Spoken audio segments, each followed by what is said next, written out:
je vous invite à vous installer confortablement et à fermer les yeux pour mieux accueillir cet extincteur mental qui va pouvoir éteindre cet incendie intérieur, comme s'il était possible de retrouver l'origine du feu afin d'en apaiser sa source.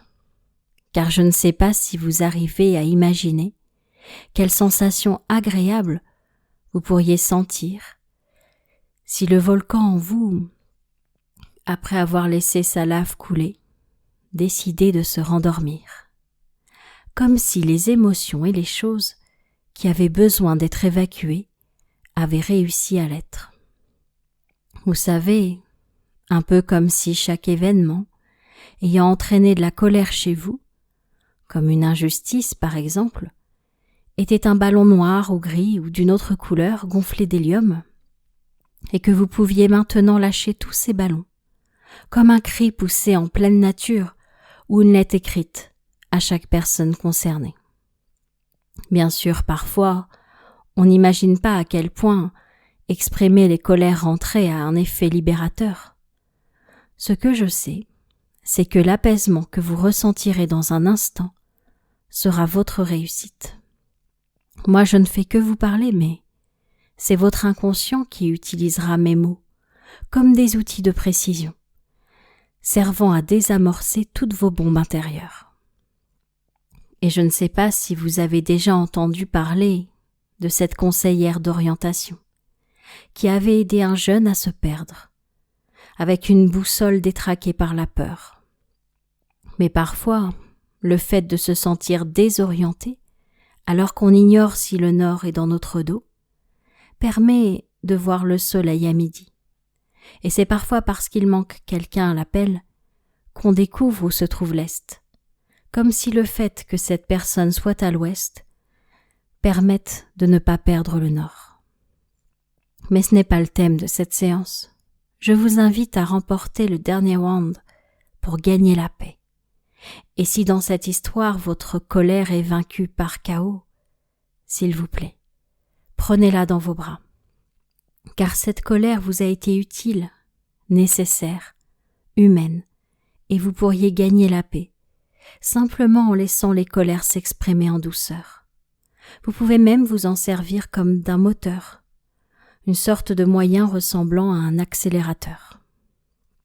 Un peu comme lorsqu'un nageur prend l'impulsion sur le bord de la piscine pour reprendre de l'élan à mi-course. Car parfois, les dénouements ne sont que des paliers intermédiaires, permettant d'aller plus loin dans la solution des potentiels. Et justement, cela me fait penser à cette histoire, celle d'un inventeur de la fin du XIXe siècle, dont la maison était un véritable cabinet de curiosité. Il aimait observer la nature, la biologie, la physique, pour comprendre comment les choses fonctionnaient. Il faut dire que, depuis qu'il était tout petit, il s'était posé de nombreuses questions, auxquelles ses parents avaient rarement répondu. Il faut dire que ses parents avaient voulu le mettre à l'abri d'un danger qui rôdait autour d'eux. Il ne fallait surtout pas être trop intelligent. Il ne fallait pas penser trop, car certaines personnes avaient été enlevées pour que leur intelligence soit utilisée comme arme de guerre. Par exemple, le petit Victor, qui était premier de sa classe, n'était jamais rentré de l'école un vendredi soir. Et vous comprenez, ses parents n'auraient pas supporté que leur fils ne rentre jamais. Alors, parce qu'ils l'aimaient, ils lui interdisaient toutes les choses qui auraient pu contribuer à ce qu'il devienne un érudit. Mais vous savez comment se transforment les interdictions ?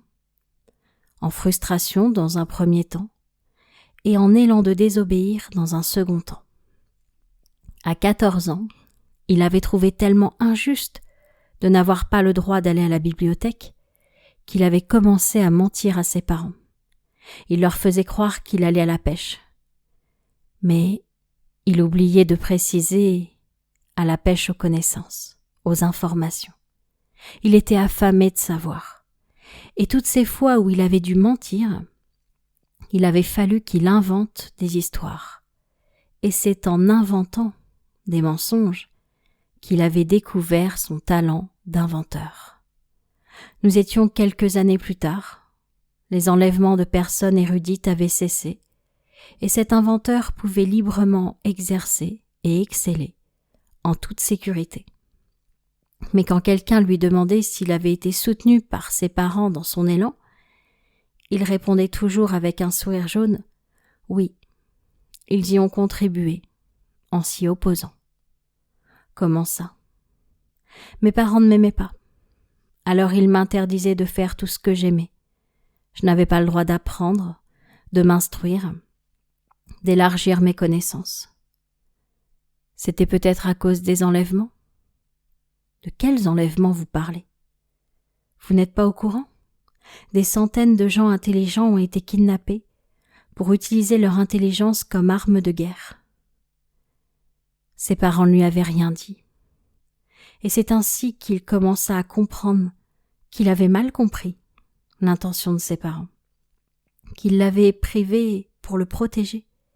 C'est comme s'il était avec un bouquet de colère dans les bras qu'il avait l'intention de leur offrir, et que toutes les fleurs venaient de faner d'un coup, comme si la colère avait disparu, comme si un magicien venait de faire disparaître cette colère dans son chapeau pour faire apparaître une colombe de paix. Des années à leur en vouloir, alors qu'ils avaient fait ça par amour, mais ils s'étaient servis de cette colère comme d'un moteur, pour en apprendre toujours. C'est comme s'ils pouvaient remercier cette frustration de l'avoir autant stimulé, comme s'il ne serait jamais devenu cet inventeur de génie s'il n'avait pas dû inventer ces histoires pour leur désobéir. Il était d'un seul coup reconnaissant pour toutes les difficultés qu'il avait dû surmonter. Et c'est une histoire qui termine bien parce que ses parents n'étaient pas encore décédés. Il a pu leur pardonner avant que cela soit trop tard. D'ailleurs, peut-être, pourriez-vous imaginer votre colère intérieure? Peut-être comme une petite dispute ou une guerre civile, en fonction de son volume, de sa force, du nombre d'événements dans votre vie qui vous ont provoqué de la colère.